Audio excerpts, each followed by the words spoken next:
The tavern sat at the edge of the galaxy, on a small rock of a planet that nobody really cared about. It had no name worth remembering. The locals called it Dust, and that was good enough. The building itself was old, built from dark metal and cracked stone, and it smelled like engine oil and cheap alien drink. The lights inside were dim and orange, and the air was thick with smoke from a dozen different species puffing on a dozen different things. Drullo sat alone at the back corner table. He was a Valkyrie, tall, thin, with gray-blue skin that looked like old leather stretched over bone.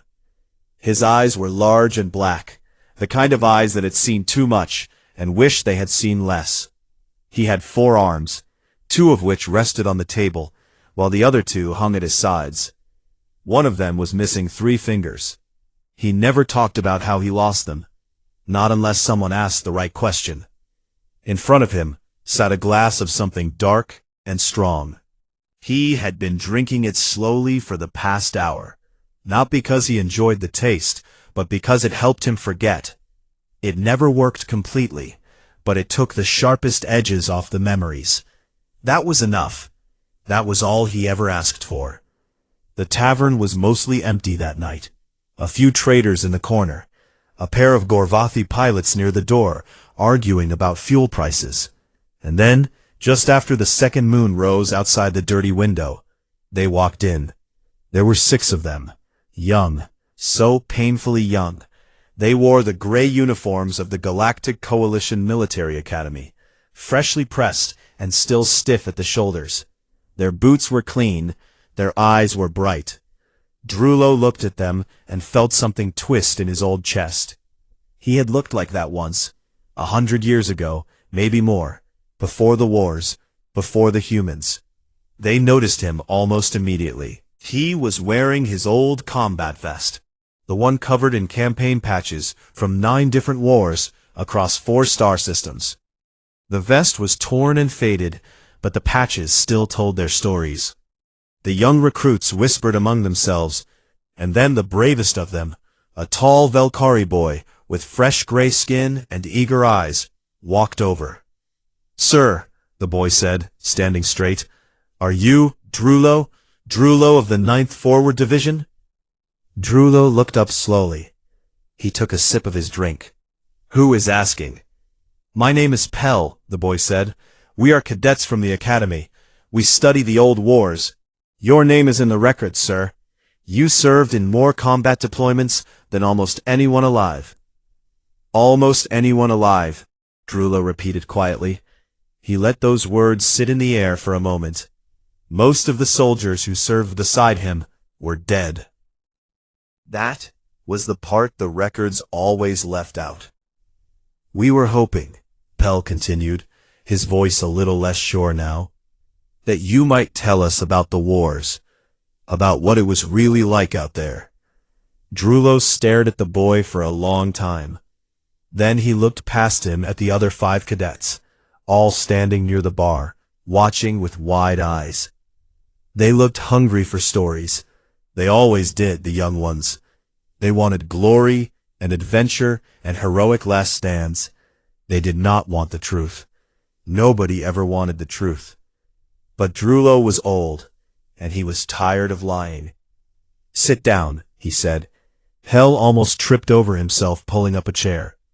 The others rushed over, grabbing seats and crowding around the small table. They leaned in close, their ears open and their hearts beating fast. Drullo could practically smell the excitement on them. It made him sad. He finished his drink and set the glass down with a soft click. Then he folded 2 of his arms across his chest and rested the other 2 on the table. He looked at each of them, one by one, making sure they were paying attention. "You want to hear about war," he said. It was not a question. They all nodded. "Then I will tell you. But I will not tell you about the battles I fought against the Gorvathi, or the Rillian, or the Pale Swarm. Those wars were terrible, yes, many of my friends died. But those wars made sense. The enemy was alien. The enemy was cruel. The enemy wanted to destroy us, and we wanted to destroy them. That is war as most species understand it. He paused and looked down at his missing fingers. I am going to tell you about the humans. The cadets shifted in their seats. Everyone in the galaxy knew about humans. They were a young species from a small blue planet in an unremarkable solar system. They had only joined the galactic community a few hundred years ago. But in that short time, they had already become the most talked-about species in every military academy, every war council, and every tavern from one end of the galaxy to the other. I see you know the name, Drullo said. Good. Then you know to be afraid.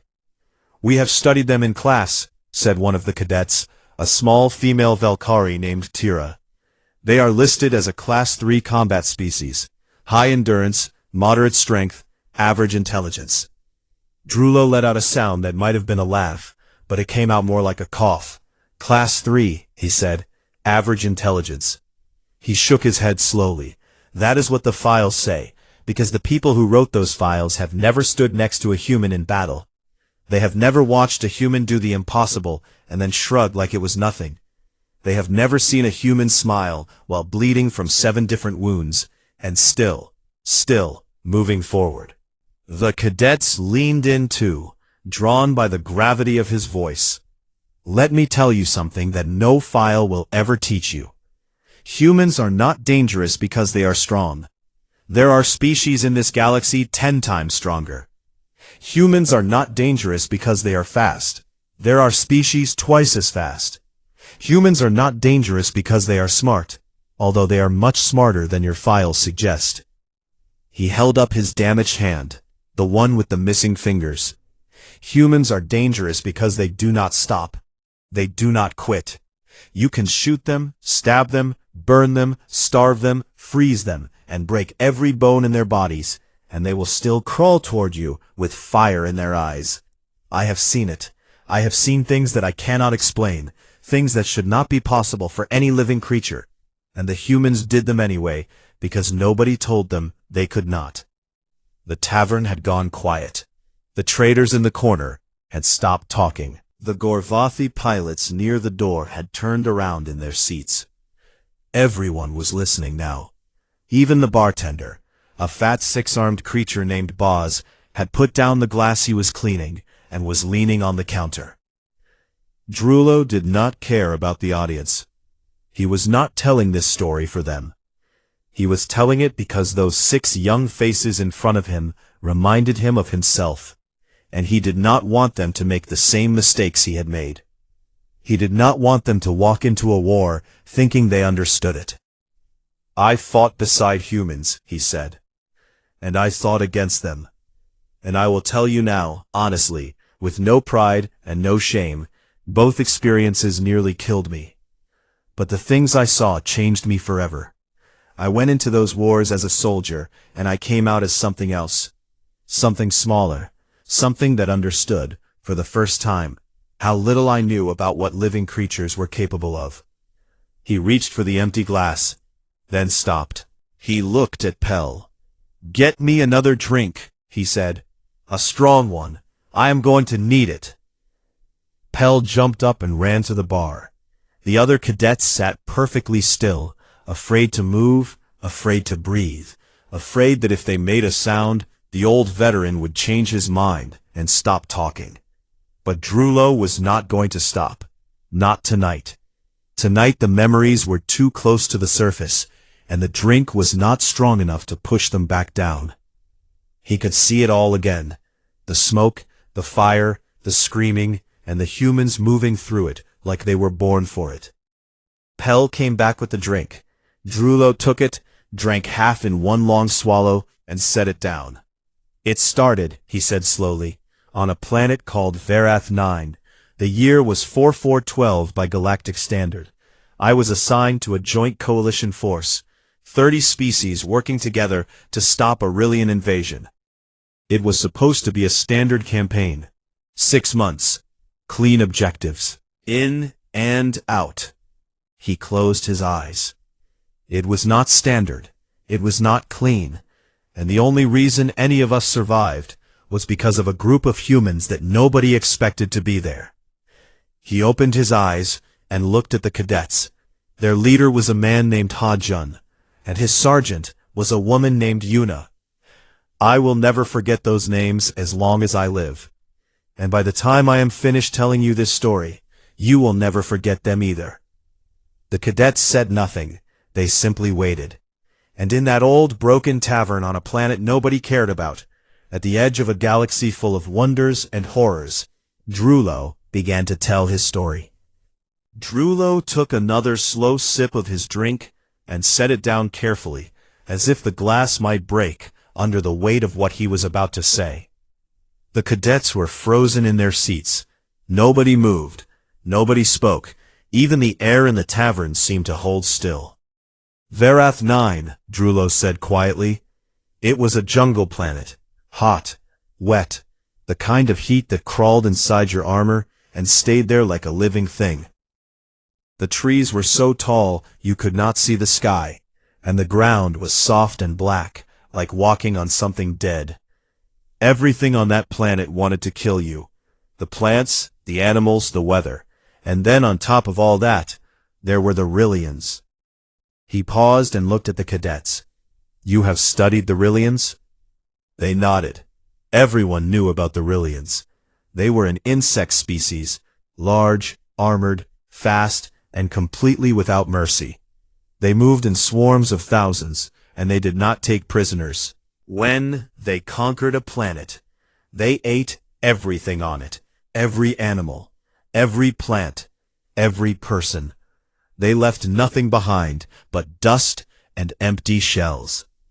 Good, Drulo said. Then you know what we were dealing with. The coalition sent 40,000 soldiers to Verath 9, 30 different species. We had heavy weapons, orbital support, and supply lines that stretched all the way back to the core worlds. It should have been enough. It was not. He rubbed his damaged hands slowly, the way a person rubs an old wound when the weather changes. The Rillians had dug in deep. They had tunnels under the jungle, hundreds of them, going in every direction. You could be walking through the forest, and suddenly the ground would open up beneath you, and 100 Rillians would pour out like water from a broken pipe. We lost 3,000 soldiers in the first week, and we had barely moved 10 kilometers from our landing zone. Drulo leaned back in his chair and stared at the ceiling. Morale was bad. The Gorvathi wanted to pull out. The Pelari refused to advance past the river line. Even my own people, the Velkari, were talking about retreat. The whole operation was falling apart. And then, on the 8th day, the humans arrived. He said the word humans the way someone might say the name of the storm. There were only 200 of them.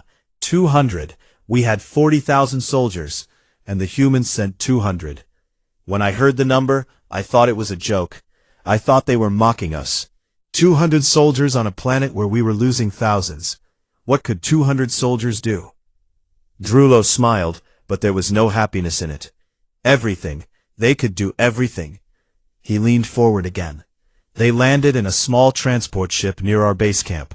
No ceremony, no speeches. They just walked out of the ship, checked their weapons, and started moving. I was standing near the landing pad when they came out, and I remember thinking how strange they looked. They were smaller than most of the species in our force, shorter than the Velkari, thinner than the Gorvathi, softer than the Pelari. They did not look like warriors. They looked like something you might step on by accident. He shook his head. I was a fool. Their captain was a man named Ha-Jun. He was not tall. He was not wide. He had dark hair cut short, and a face that looked like it was made of stone. His eyes were the thing I noticed first. They were calm, not empty, not cold, just calm, like a deep lake that you could not see the bottom of.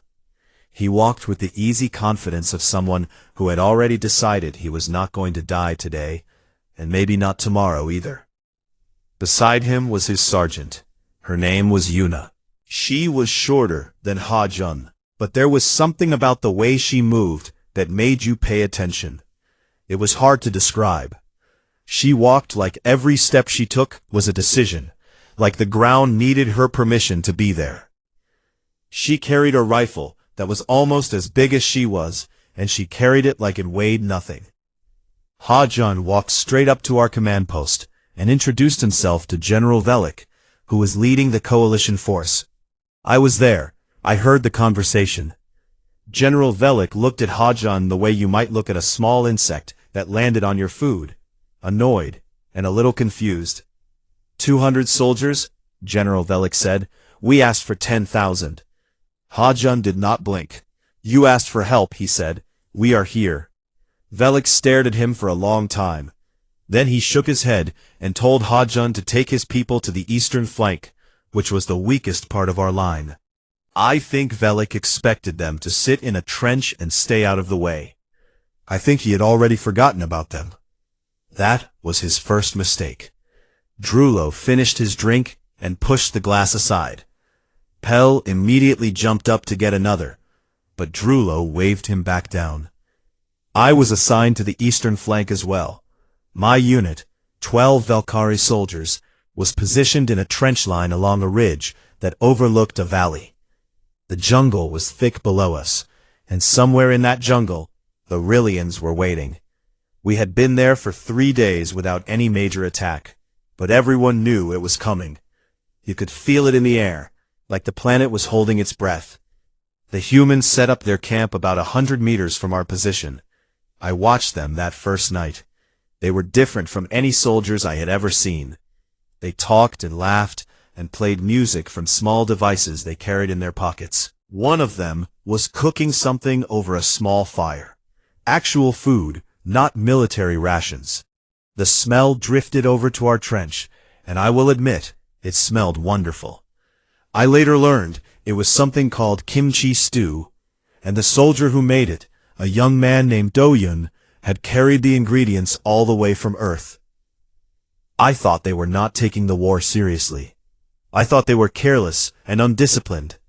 I walked over to their camp to tell them to put out the fire before the Rillians spotted it. Hajun was sitting on a rock, cleaning his weapon. Yuna was next to him, studying a map. You need to put out that fire, I told them. The enemy will see it. Hajun looked up at me. He smiled. It was a small, quiet smile, the kind that made you feel like he knew something you did not. We want them to see it, he said. I did not understand. Not then. I walked back to my trench and told my soldiers that the humans were insane. They agreed. We all settled in for the night and tried to sleep. The attack came at dawn. The ground shook first, that deep rumbling that told you the tunnels were opening.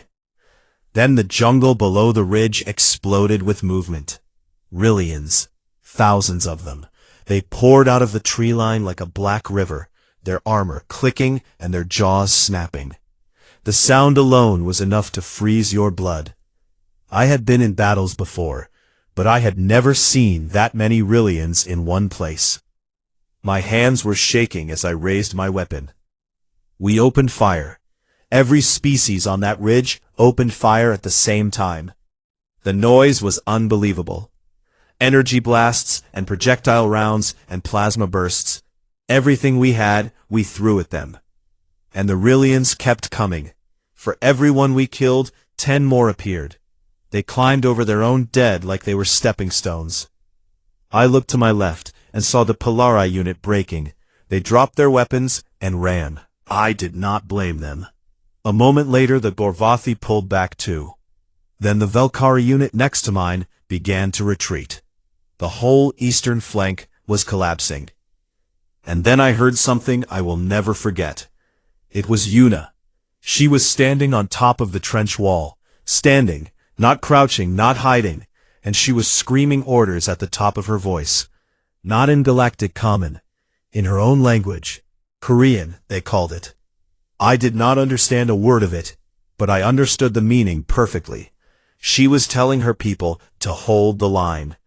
And they held it. The humans did not retreat. They did not even flinch. While every other species was falling back, the humans pushed forward. Hajun led the charge himself. He jumped out of the trench and ran toward the Rillian swarm. His soldiers followed him, without hesitation. 200 humans running straight into a wall of armored insects that numbered in the thousands. I stood in my trench and watched. I could not move. I could not breathe. I thought I was watching 200 people commit suicide. But they did not die. Not all of them anyway. They hit the Rillian line like a fist hitting a wall, and the wall cracked. The humans fought with a fury I had never seen in any species. They shot and stabbed and punched and kicked. When their weapons jammed, they used their bare hands. When they fell, they got back up. When they could not get back up, they grabbed the legs of passing Rillians and held on, tripping them, slowing them, buying their friends one more second. I saw a young human soldier, a woman named Bo-Ra, take a Rillian blade through her shoulder. She screamed, pulled the blade out, and used it to kill the Rillian who had stabbed her. Then she kept fighting. I saw Do-Yun, the same man who had been cooking stew the night before, carry a wounded human on his back while firing his weapon with one hand. He ran 100 meters through open ground under heavy fire, set the wounded man down behind cover, and then turned around and ran back into the fight. I saw Ha-Jun stand in the middle of the battle like a rock in a river. Rillians flowed around him, and he cut them down one after another. His face never changed. That calm, quiet expression stayed the same, whether he was standing still or fighting for his life. It was the most terrifying thing I had ever seen. The battle lasted 4 hours. When it was over, the Rillian attack had been broken. The eastern flank held, and it held because of 200 humans who refused to run. We lost 31 humans that day. 31 out of 200. They buried their dead in the soft black earth of Varath 9, and Ha-Jun stood over the graves and said something in Korean. Yuna stood beside him, and I saw tears on her face. But when she turned around and walked back to the camp, her eyes were already hard again, ready for the next fight. That night, I walked over to the human camp. Do-Yun was cooking again, the same stew. I sat down next to him, and he handed me a bowl without a word. I tasted it. It burned my mouth and made my eyes water, and it was the best thing I had ever eaten. How? I asked him. How did you do that today? There were thousands of them. Do-Yun looked at me and shrugged, just shrugged, like I had asked him about the weather. We had a job to do, he said, so we did it. Drulo looked at the cadets.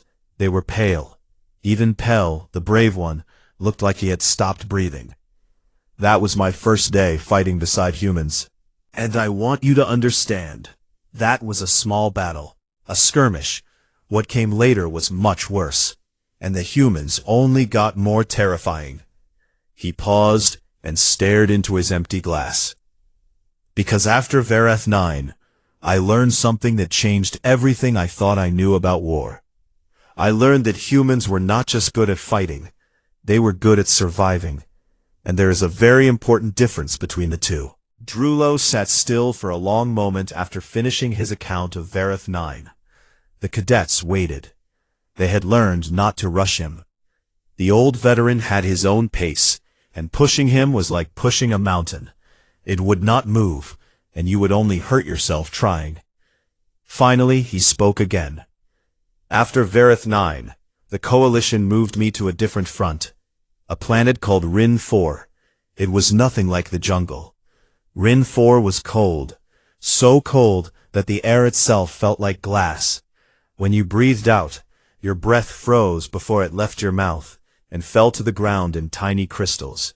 The ground was gray stone, flat and empty, stretching in every direction under a sky that was always dark. There were no trees, no rivers, no animals, just rock and cold and silence. He rubbed his arms as if the memory alone could chill him. The Rillians had taken Rin 4 6 months before I arrived. They had built a massive hive complex in the center of the planet's only city, an old mining settlement that the original colonists had abandoned years ago. The coalition wanted that city back. It was a supply route, a strategic position, and a symbol. If we could take it, the Rillians would lose their hold on the entire sector. The plan was simple. 3 armies would attack from 3 directions at the same time. The Northern Force, the Southern Force, and the Western Force. I was assigned to the Western Force, and the humans were there too. Not the same humans from Varath 9. Hajun and Yuna and their soldiers had been sent to a different front. The humans on Rin 4 were a different unit, the 47th Human Expeditionary Platoon. 60 soldiers. Their commanding officer was a young lieutenant named Tae-Ri, and their medic was a man named Suho. Tae-Ri was young. I learned later, she was only 26 years old, by Earth counting, which made her practically a child, by Velkari standards. But she had already fought in 3 campaigns, and the soldiers under her command followed her without question. She had short black hair, and a thin scar across her left cheek, and she had a habit of tilting her head to the side when she was thinking, like a bird studying something on the ground. Suho was different. He was the medic, which meant he carried very few weapons. Instead, his pack was full of medical supplies, bandages, drugs, surgical tools, things I did not recognize. He was a quiet man with a round face and gentle hands, and he had a way of looking at wounded soldiers that made them believe they were going to be fine, even when they were clearly not going to be fine. That is a rare skill. That is a skill that saves lives. The attack began on schedule. For the first 2 days, everything went according to plan. We pushed the Rillians back street by street, building by building. The Western Force made good progress, and by the end of the 2nd day, we had reached the outer edge of the old city. Then, everything went wrong. Drullo paused and closed his eyes for a moment. When he opened them again, there was something heavy behind them, like a door that had been shut for years, was slowly creaking open. The Rillians had set a trap, a massive one. They had allowed us to advance on purpose, drawing all 3 armies deep into the city. And then, on the morning of the 3rd day, they attacked from underground. Thousands of Rillians erupted from tunnels we did not know existed, cutting off all 3 forces from their supply lines and from each other. The Northern Force was destroyed in hours. The Southern Force managed to fight their way out, but they lost more than half their soldiers doing it. And the Western Force, my force, was surrounded. We retreated to the only defensible position we could find, an old mining outpost on a hill at the western edge of the city. It was a squat, ugly building made of thick stone walls, and it had a basement level that could serve as shelter. About 400 of us made it there. The rest were either dead or scattered. Among those 400 were Tae-Ri's 60 humans. Our commanding officer, a Gorvathi colonel named Breck, tried to contact headquarters for rescue. The communication equipment was damaged in the retreat, but one of the human soldiers, a young woman named Unbi, managed to repair it using parts from a broken Rillian weapon and a piece of wire she pulled from her own boot. I still do not understand how she did it. When I asked her later, she said she had learned electronics from watching videos on something called the Internet. I did not know what that was, but I was grateful for it. The message went out, headquarters received it, and the answer came back. Rescue would take 11 days. 11 days. The nearest reinforcements were tied up in a battle on the other side of the planet, and orbital support could not break through the Rillian anti-air defenses around the city. We were on our own. Colonel Breck looked at the message and said nothing for a very long time. Then he turned to the rest of us and said, "We will hold. 11 days. We will hold." Everyone knew he did not believe it. I did not believe it either. We had limited food, limited water, limited ammunition, and 400 soldiers against an army of Rillians that numbered in the tens of thousands. 11 days might as well have been 11 years. But Tae-Ri believed it. Or if she did not believe it, she acted like she did, which in war is sometimes the same thing. She took charge almost immediately. Not officially. Colonel Breck was still in command, but practically. She organized the defense of the outpost, dividing the walls into sectors and assigning teams to each one. She rationed the food and water, calculating exactly how much each soldier could eat per day and still have enough energy to fight. She set up a rotation schedule so that everyone could rest, even if it was only a few hours at a time. And she did something else, something that I think made all the difference. She talked to people, not orders, not briefings. She walked around the outpost and talked to every soldier from every species, and she asked them their names. She asked where they were from. She asked about their families. She told them they were going to make it. And when she said it, looking at them with those sharp, steady eyes, they believed her. They came in waves, crashing against the walls of the outpost like water against a dam. We fought them off, but it cost us. By morning, we had lost 40 soldiers, and our ammunition was already running low. Tairi called a meeting. "We cannot keep shooting at this rate," she said. "We need to be smarter." She looked at her human soldiers. "We build traps. We use the terrain. We make them pay for every meter." The humans went to work. They were remarkable builders, I discovered. They took everything they could find, old mining equipment, broken furniture, pieces of metal from the walls, rocks from the ground, and turned it into weapons. They built barricades, pit traps, and tripwire alarms using rope made from torn fabric. A human soldier named Hyunwoo built a device that could launch heavy rocks over the wall using nothing but a metal beam and a counterweight. He called it a catapult, and said humans had been making them for thousands of years. The Rillians did not enjoy it. Suho set up a medical station in the basement. He worked constantly, moving from patient to patient with his gentle hands and his calm voice.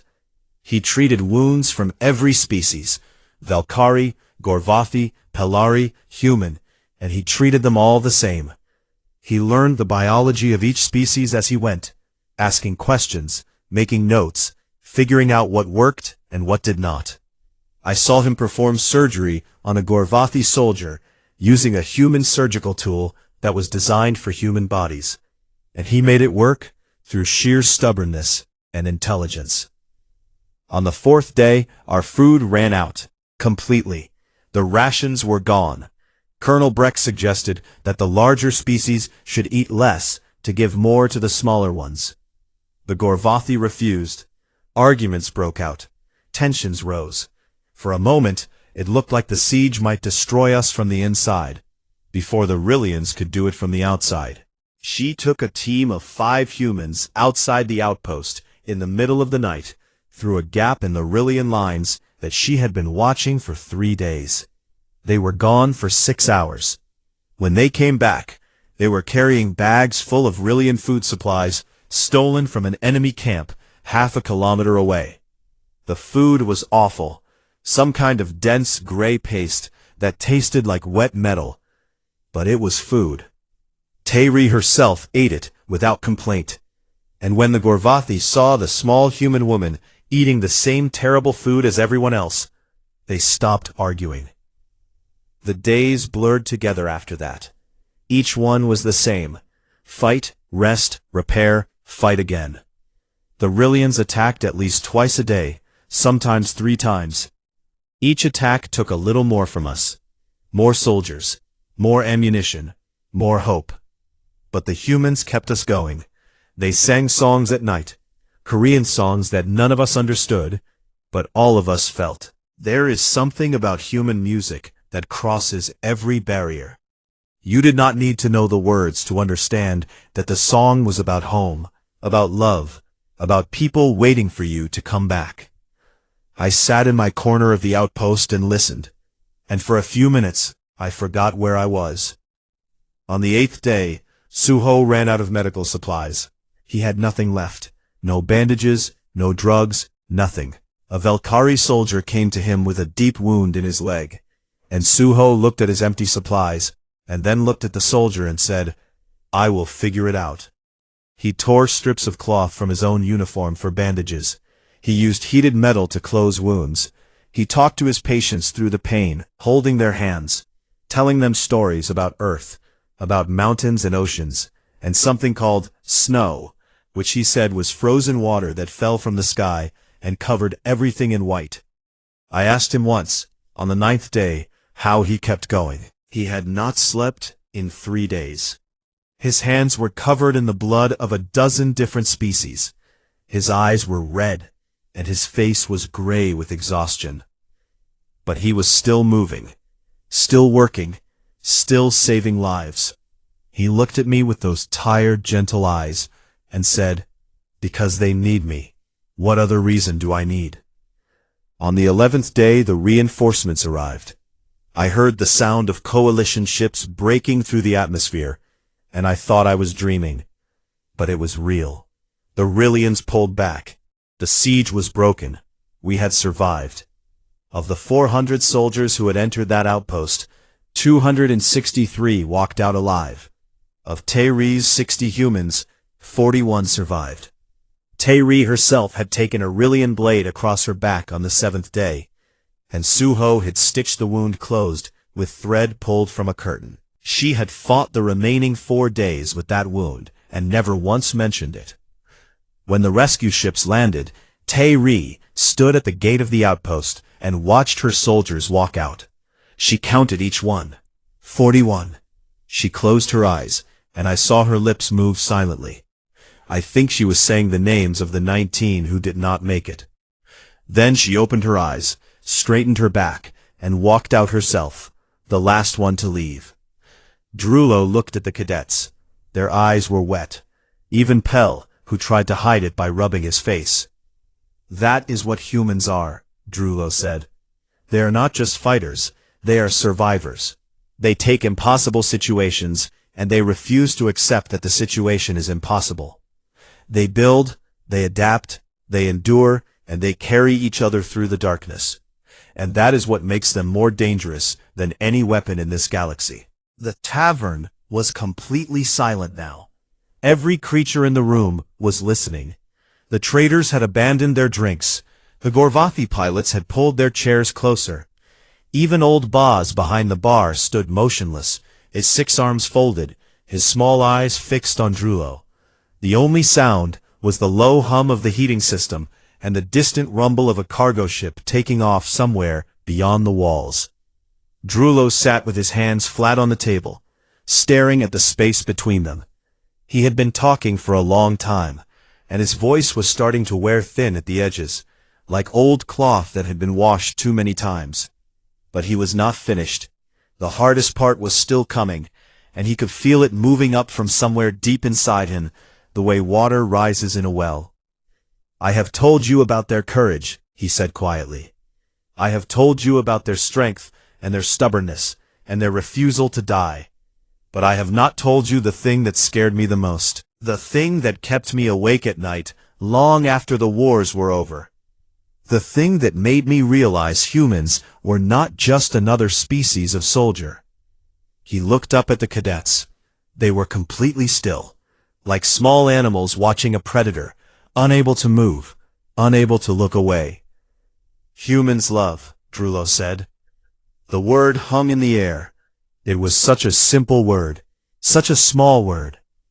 But the way Drullo said it, with the weight of 100 battles behind it, made it sound like the most terrifying word in any language. Every species in this galaxy has some version of love. We Velkari have bond ties. The Gorvathi have pack loyalty.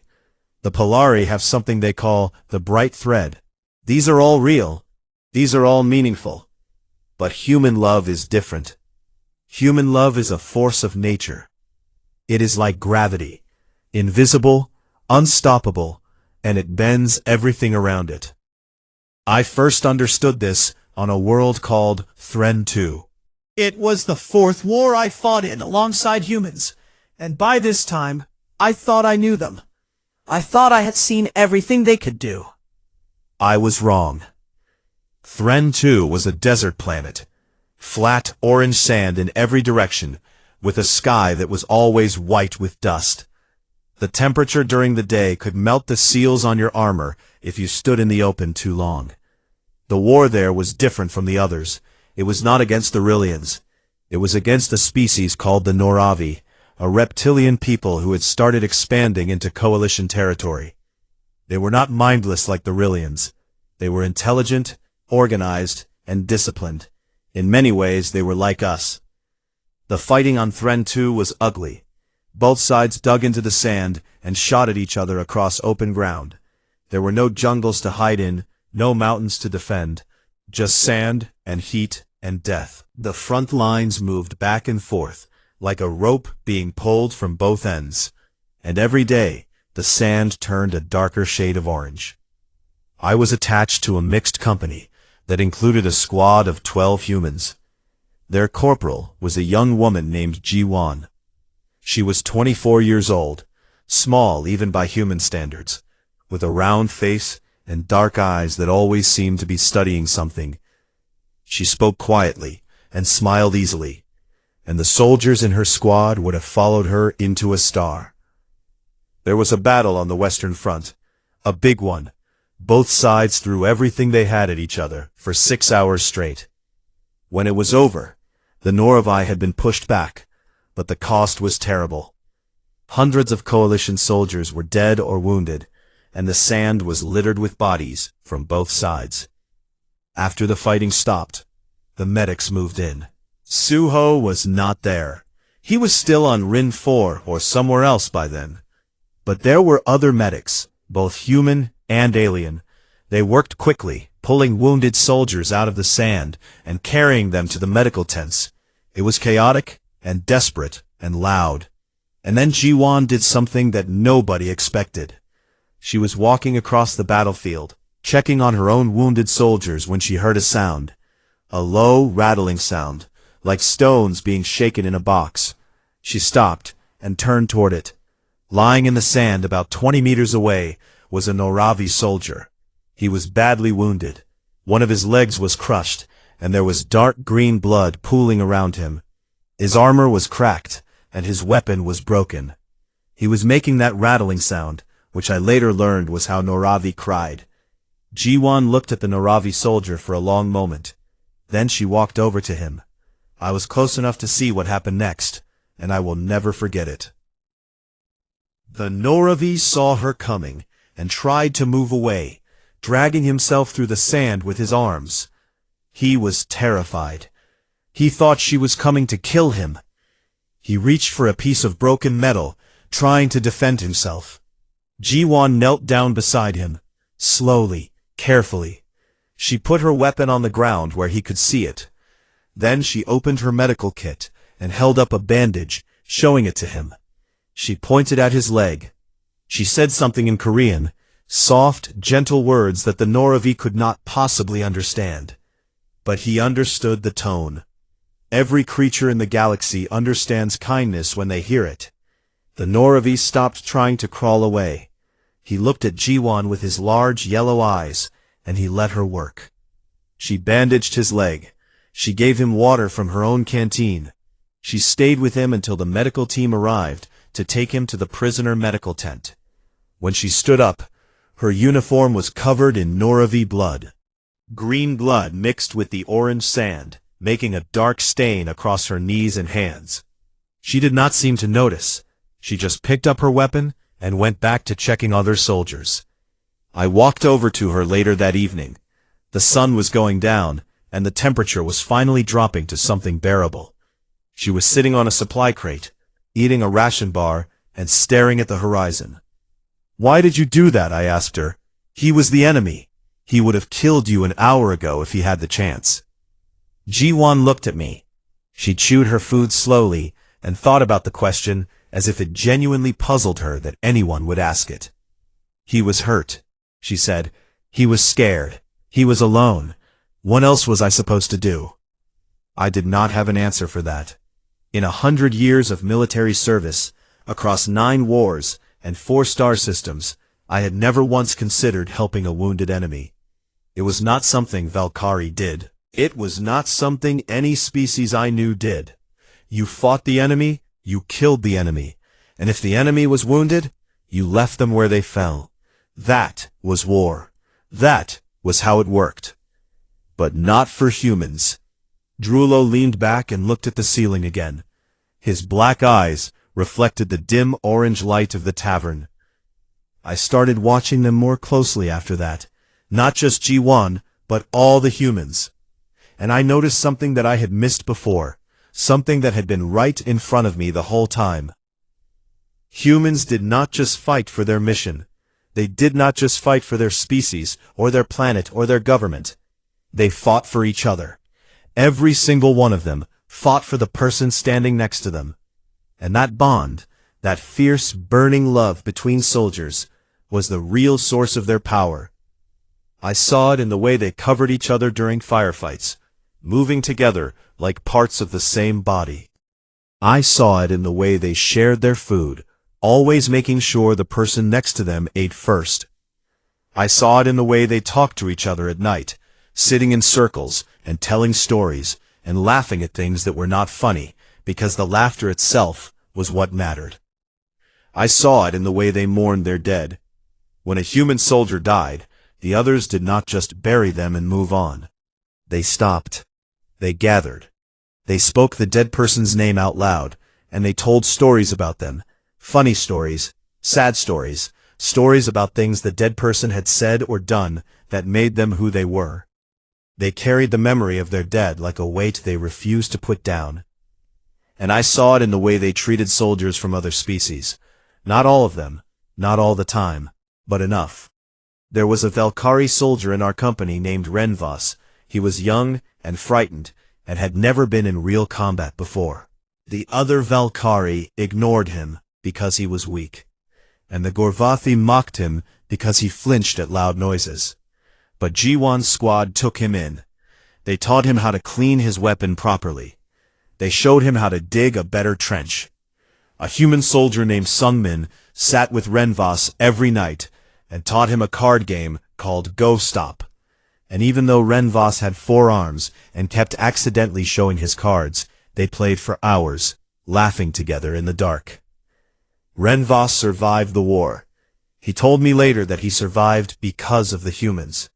Not because they fought for him, although they did, but because they made him feel like he mattered, like he was worth keeping alive.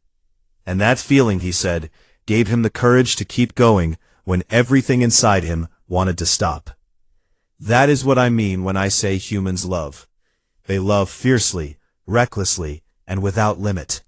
They love their friends, their families, their fellow soldiers. They love strangers who are bleeding in the sand. They love creatures from other worlds who do not even look like them. And that love does not make them weak. It makes them the most dangerous force in the galaxy. Because a soldier who fights for orders will stop when the orders stop making sense. A soldier who fights for pay will stop when the money is not worth the risk. A soldier who fights for glory will stop when the glory fades. But a soldier who fights for the person standing next to them, that soldier will never stop. Never. You cannot threaten them enough, hurt them enough, or scare them enough to make them abandon someone they love. I learned this on Thren 2.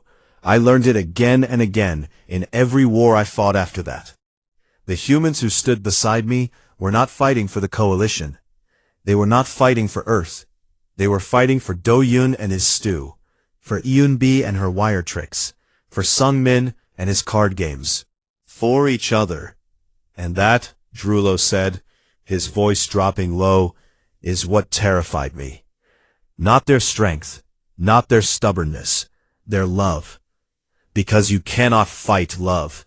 You cannot shoot it, or bomb it, or starve it out.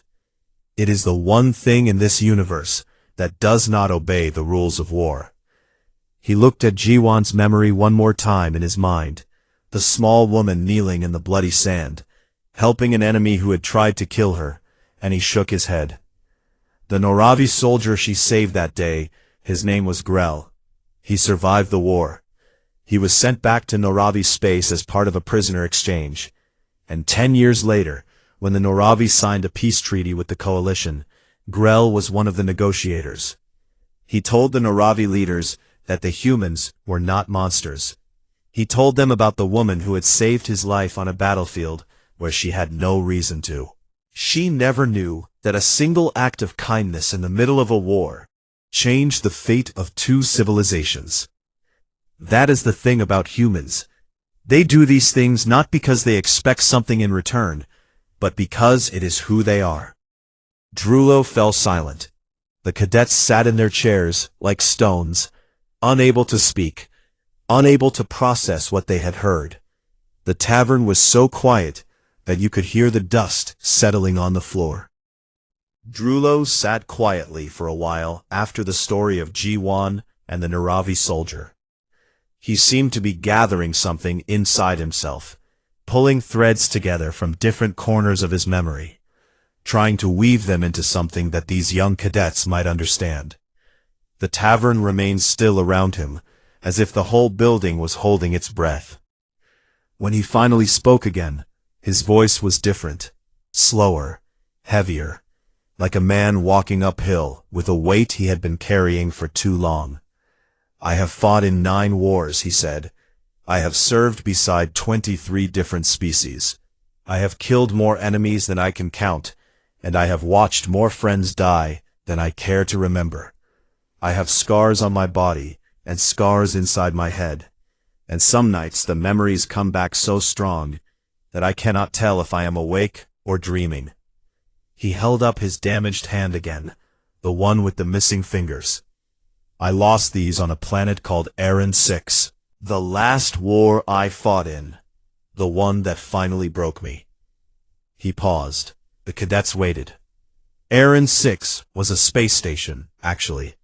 A massive one, built inside a hollowed-out asteroid in a system that had no name, only a number. The station had been captured by a group of mercenaries, mixed species, well-armed, well-organized. They had taken hostages, thousands of them, and they were threatening to blow the station's reactor if the Coalition did not meet their demands. The Coalition sent a strike team to take the station back. Small, fast, quiet. Get in, free the hostages, neutralize the mercenaries, get out. I was part of that team, and so were the humans. Ha-Jun was there. I had not seen him since Varath 9, years earlier, and he had changed. His hair was gray at the edges, and there were new lines on his face, deep lines that told stories he would probably never share. But his eyes were the same. Calm, deep, unreadable. Yuna was there too, older now, quieter, but still moving with that same purposeful walk, like the universe existed only because she allowed it. There were others I knew. Duyun, the cook, who had somehow survived every war and every battle, and still carried cooking ingredients in his pack. Unbi, the electronics genius, who could build a communication device from garbage. Bora, the soldier who had pulled a Rillian blade from her own shoulder on Varath 9 and kept fighting. They were all older now, all carrying years of war on their bodies and in their eyes. And there were new faces too. A young man named Minho, barely 20, who had just finished training and had never been in combat. He was assigned to Ha-Jun's squad, and he looked terrified. His hands shook when he checked his weapon, and his face was pale under the harsh lights of the transport ship. I watched Ha-Jun walk over to Minho before we launched. Ha-Jun sat down beside the young man and did not say anything for a long time. He just sat there. Then he put his hand on Minho's shoulder and said, "Stay close to me. Do what I do, and when it gets bad, and it will get bad, remember that you are not alone." Minho nodded. He was still shaking, but something in his eyes changed. A small light, a small flame. Ha-Jun had given him the one thing that matters more than weapons or training or armor, the belief that someone cared, whether he lived or died. We breached the station through an airlock on the lower level. The first 10 minutes went smoothly. We moved through empty corridors, silent and fast, heading for the hostage area. Then we hit the first group of mercenaries, and everything fell apart. The mercenaries were ready for us. They had set up kill zones in the corridors, narrow spaces with no cover where they could pour fire on anyone who tried to advance. 3 Coalition soldiers died in the first exchange of fire. We were pinned down, stuck in a corridor with enemies in front and no way to move. Ha-Jun did not hesitate. He pulled a grenade from his vest, cooked it for 2 seconds. 2 seconds, holding a live explosive in his hand, and threw it perfectly around the corner. The explosion cleared the kill zone, and Ha-Jun was already running before the smoke settled. Yuna was right behind him, then Bo-Ra, then Do-Yun, then the rest. I followed them. We all followed them. Because when humans run toward danger, there is something in their movement that pulls you along, like a current in deep water. You do not decide to follow, you just do. We fought our way through the station for 4 hours, room by room, corridor by corridor, level by level. The mercenaries fought hard, but the humans fought harder. They moved like a single organism, each one knowing where the others were without looking, covering each other, calling out positions, adjusting on the move. It was beautiful and terrible at the same time. Eun-bi hacked into the station's security system and shut down the cameras, blinding the mercenaries. Do-Yun found a maintenance tunnel that let us bypass 2 fortified positions. Bo-Ra kicked open a sealed door with her bare foot when the breaching charge failed. These were not extraordinary things by human standards. This was just how they operated. Every problem had a solution, and they would find it, or make it, or force it into existence through sheer willpower. We reached the hostage area near the station's core. There were over 3,000 hostages locked in a cargo bay. Men, women, children, from a dozen different species. They were scared, hungry, and some of them were injured. The mercenaries had placed explosive charges around the cargo bay, rigged to blow if anyone tried to enter. Eun-bi studied the charges. She said she could disarm them, but she needed time. 20 minutes, at least. Ha-Jun nodded and turned to the rest of the team. We hold this corridor for 20 minutes, he said. Nobody gets through. The mercenaries came. They came hard and fast, knowing that they had to reach the hostages before we freed them. Wave after wave of armed fighters poured down the corridor, and we met them with everything we had. I fought beside Yuna in that corridor. She was magnificent. She moved with a speed and grace that seemed impossible for someone her age, firing her weapon with deadly accuracy, reloading in the space between heartbeats, and all the while shouting orders that kept the line from breaking. At one point, her weapon overheated and stopped working. She threw it aside, picked up a fallen mercenary's rifle, a weapon she had never used before, figured out how to fire it in about 3 seconds, and kept shooting. Ha-Jun was at the center of the line, exactly where the fighting was heaviest. He stood like a wall. Mercenaries came at him and fell. He was bleeding from a wound on his arm and another on his side, but he did not stop. He did not even slow down. Minho, the young soldier, was beside him. The boy was fighting. His hands were not shaking anymore. He was scared. Anyone could see that. But he was doing his job. He was holding his section of the corridor, firing his weapon, staying close to Ha-Jun, just like he had been told. And then it happened. A mercenary came through a side vent that nobody had noticed. He dropped into the corridor behind our line, right behind Minho. The mercenary raised his weapon. Minho did not see him. Nobody saw him. Nobody except Ha-Jun. He did not think, did not calculate, did not weigh the costs. He just moved. He threw himself between the mercenary and Minho, and the blast hit him in the chest. Ha-Jun went down. The corridor seemed to go silent for a single, terrible moment. Then Yuna screamed something in Korean, a raw, broken sound that I felt in my bones, and she killed the mercenary with a single shot.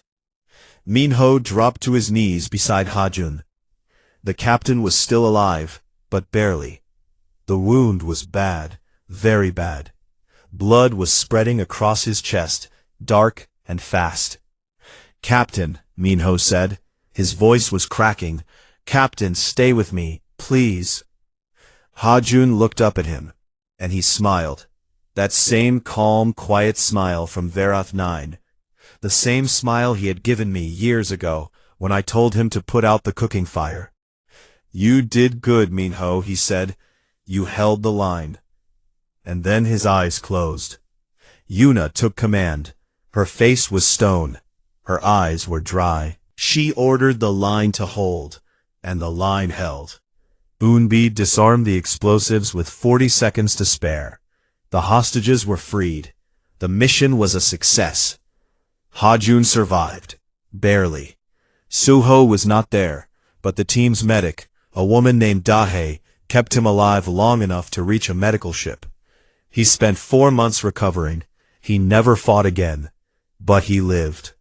Minho visited him every day during those 4 months. Every single day. He brought food from Earth, real food, not military rations, and he sat beside Hajun's bed and told him about everything that was happening in the unit. And when Hajun was finally released, Minho was there at the door, standing straight, with tears on his face and a smile so bright it could have lit up the whole station. Drulo looked down at his hands, the hand with the missing fingers. He had lost them in that same battle, in the corridor, when a piece of shrapnel tore through his grip. He had barely noticed at the time. He had been too busy watching Ha-Jun fall. "That is my warning to you," Drulo said, and his voice was barely above a whisper now. "If you go to war, and you find yourself facing humans on the other side, surrender. Do it immediately. Do not fight them. You will not win, not because they are stronger or faster or smarter, but because they are fighting for something that you cannot defeat with weapons." He looked at each cadet in turn. "But if you go to war, and you find humans standing beside you, fight with everything you have. Fight harder than you have ever fought, because they will do the same for you. They will bleed for you. They will die for you. They will carry you out of the fire, and sit beside your bed, and bring you food and tell you stories, and never, ever leave you behind. That is what humans are. They are the most terrifying, beautiful, impossible species in this galaxy. And I am alive today because of them." He pushed his chair back and stood up. His old joints cracked, and his body swayed for a moment before steadying. He looked down at the 6 young cadets, who stared back at him with wide, wet eyes, and he saw himself in every one of them. Young, brave, ignorant of what was coming. "Remember what I told you," he said. "Remember the names. Ha-Jun, Yuna, Tairi, Suho, Jiwan, Do-Yun, Unbi, Bo-Ra, Minho. Remember them. Because when the galaxy forgets what humans did, that is when we are all in trouble." He dropped a coin on the table to pay for his drinks, turned, and walked toward the door. The cadets watched him go, in silence. Pell opened his mouth to say something. Thank you, maybe, or goodbye, but no words came out. Drulo pushed through the door and stepped out into the cold night air. The 2 moons of dust hung in the sky above him, pale and quiet. He stood there for a moment, breathing, feeling the weight of all those years and all those memories pressing down on his shoulders. Then he reached into his pocket and pulled out a small, worn photograph. It was old, creased, and faded. It showed a group of humans standing together in front of a transport ship, smiling at the camera. Ha-Jun was in the center, with Yuna on his left and Do-Yun on his right. They looked young and strong and full of life. Drulo held the photograph for a long time. Then he put it back in his pocket, pulled his coat tight around his thin body, and walked away into the darkness. Behind him, in the tavern, 6 young cadets sat in stunned silence, carrying new weight on their young shoulders, already different from the people they had been when they walked through the door. The war had not touched them yet, but the stories had, and stories, as the humans knew better than anyone, could change the course of everything.